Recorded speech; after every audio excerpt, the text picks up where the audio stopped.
parce que lui, il dit pas parce qu'elle est espagnole, il dit bienvenue à la basque. Ou à la basque. Hein? Siboulienne. Allez. À la Siboulienne.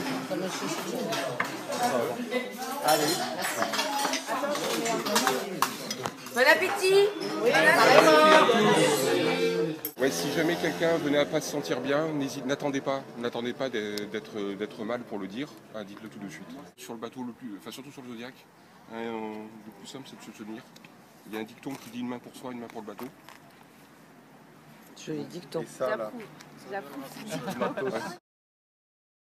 Anne-Marie, on s'est levé à 5 h ce matin pour embarquer avec toi et te suivre toute la journée. C'était tôt, hein, mais quand le jour se lève sur l'eau, on oublie un peu la fatigue et surtout le mal de mer. Toi, tu bossais dans un labo photo, tu as tout quitté pour être sur un bateau. Ça fait combien de temps? 20 ans? Oui, une vingtaine d'années. Et une fois que tu es en face de l'immensité de la mer et du lever de soleil, tu te dis quoi? Que tu as bien fait de tout quitter? Ah oui, c'est sans regret aucun. Parce que tous les jours, on a droit à un spectacle différent. Et c'est top de lever les yeux et d'avoir un si vaste horizon. Ce qui fait que même le fait, par exemple, de mettre des sardines aux hameçons, qui n'est pas particulièrement attractif, ben voilà, tu jettes de temps en temps, tu lèves un œil et tu te dis, ben, qu'est-ce qu'on est bien ici.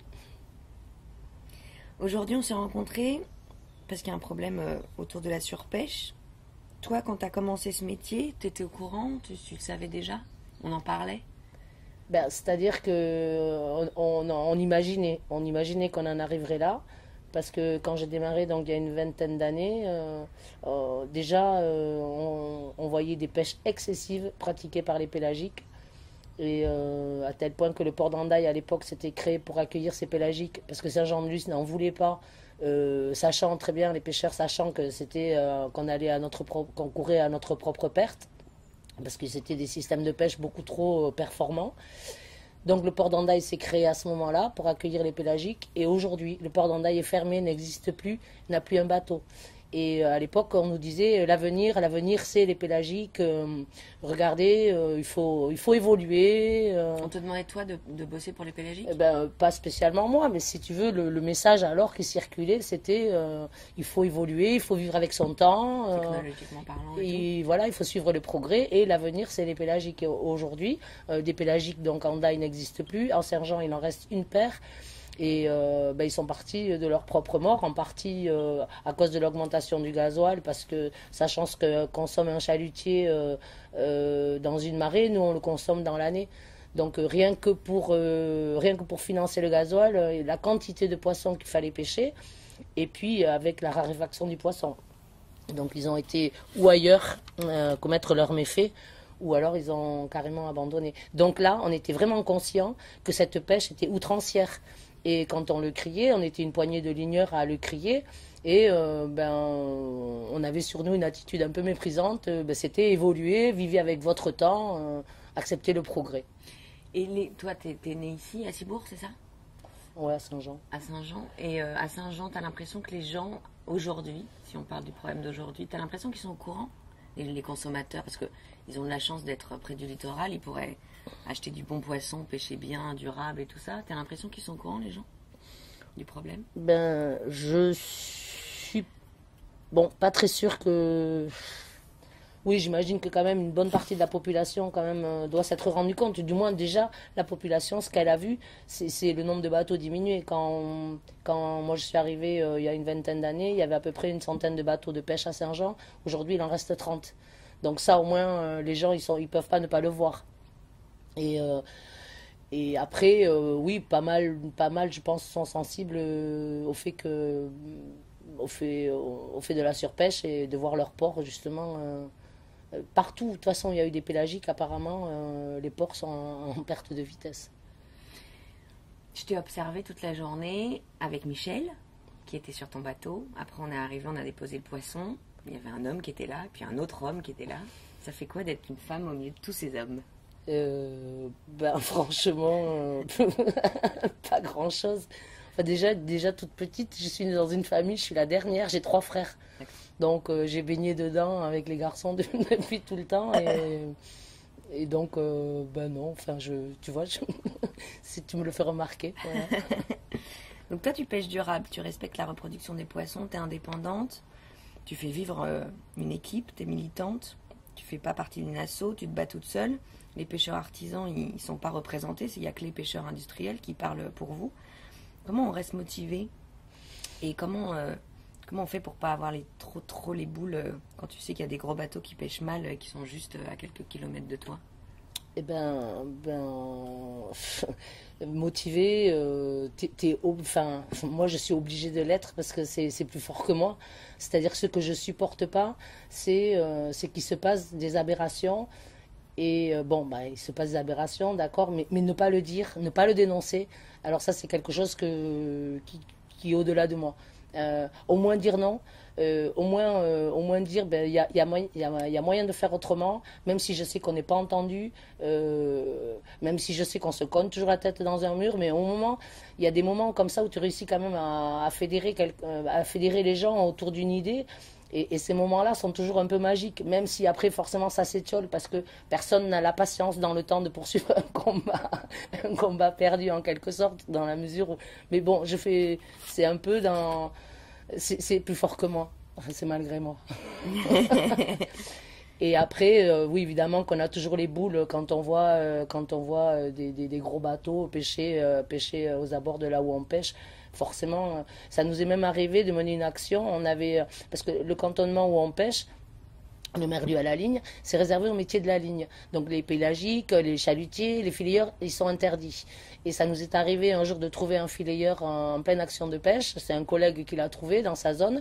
Il a appelé tous les ligneurs et tous les ligneurs ce jour-là ont su arrêter leur pêche et se rendre sur la zone et encercler le bateau, l'empêcher de partir, appeler les affaires maritimes de manière à ce que les affaires maritimes viennent et la raisonnent.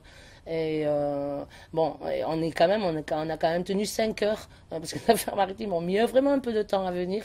Mais quand même, on a eu gain de cause. Ils ont raisonné le bateau et après la pêche a dû être saisie. Mais malheureusement, c'est pas toujours évident de les trouver, disons, en flagrant délit.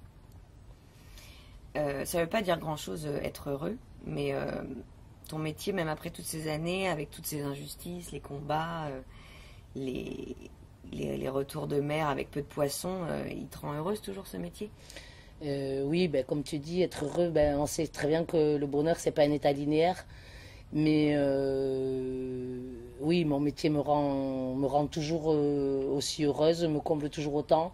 Et je serais très très malheureuse si demain on me disait tu peux plus faire la pêche et il faut que tu restes à terre. Parce que c'est vrai que comme tu dis, tous ces combats menés, au moins quand je suis en mer aussi, j'ai la tête beaucoup plus libérée.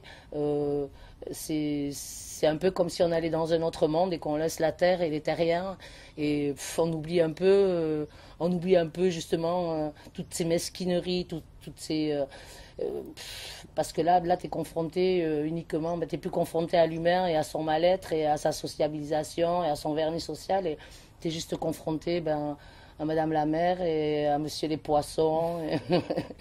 Voilà. Tu me parles de Monsieur Michel en 2 mots? Monsieur Michel, c'est un vieux compagnon. Ça fait une 30aine d'années qu'on se connaît et on navigue ensemble depuis 5-6 ans. Et c'est un bonheur de naviguer avec lui. D'abord et d'un parce qu'il est tout le temps là. Et puis il va jamais se plaindre parce que des fois quand tu pêches pas, ça peut créer un peu de tension quand même vu qu'on n'est pas salarié à la pêche, qu'on est à la part. Et donc si le bateau pêche, tu gagnes de l'argent, mais si le bateau pêche pas, tu n'en gagnes pas. Et donc des fois, il peut y avoir des tensions quand on reste un petit peu de temps sans pêcher. Et Michel, il est toujours là pour me remonter le moral. Il est le premier à me dire, Marie, s'il y avait 200 kilos de merlu à faire tous les jours, il y en aurait des pêcheurs. C'est comme ça, c'est la pêche. Un jour oui, un jour non. Et là, parce que le moral, c'est quand même vachement important, le moral de l'équipage. Et parce que c'est pas toujours évident de prendre les bonnes décisions, ou de prendre les décisions déjà tout court. Et quand tu sais que tu es soutenu comme ça, c'est énorme. Naikari, c'est ça. C'est le nom de ton bateau, ça veut dire quoi? Eh bien, la traduction que moi j'en ai lue, c'était volonté, désir, plaisir. Ah, pas mal. Ouais. Rien que ça. Tu navigues la volonté et le plaisir tous les jours. Dernière chose, t'es jamais malade en mer? T'as jamais le mal de mer? Ben non, j'ai cette chance-là de ne pas savoir ce que c'est le mal de mer. T'as de la chance. Merci beaucoup. Voilà, merci à toi. Ça parle tout seul. Si t'as vomi. Non, moi j'ai pas vomi. Bah tu devrais. Et c'était instantané, j'ai vomi instantané. Instantané. C'est même pas duré. 3 fois, 4 fois, je me rappelle plus. Pas vomi. Rien. Ah non, moi pas vomi. Malade. Bah moi j'ai vomi et en plus je crois que j'ai vomi 3 fois. Malade? Non. Non? Mais non. 2 fois. Ah, c'est bien. Non. Oh. L'autre, elle fumait des camels sans filtre, tranquille, quoi. Ça m'énerve.